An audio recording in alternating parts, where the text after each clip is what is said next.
Oh, all right. So it is time for you to get your hands dirty with some Python code. So you want to develop a grading policy in which, obviously, we will be taking input from the user in a variable called marks. Okay, you can change the variable name as well, but let's unify on the variable called marks. Right, user will provide you the input. This input has to be in numerical form, right? In either floating points or integers. So you'll have to perform typecasting while taking input. Now, once input thing is done, then you'll have to print outstanding if marks are more than 80. Okay. And if marks are more than 60, which means less than 80, between 80 and 60, then you'll have to print good.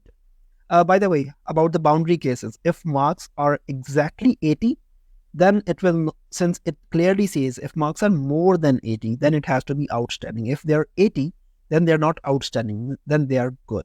Okay. So if marks are between 80 to 60, then it has to be good, right? More than 60 and obviously less than 80.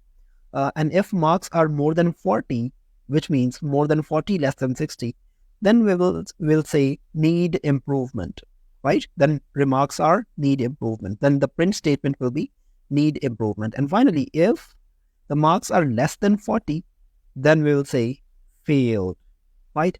So we have four conditions: outstanding, good, need improvement, and failed, depending upon the marks that are mentioned over here. Hint is obviously you have to use if else if statement.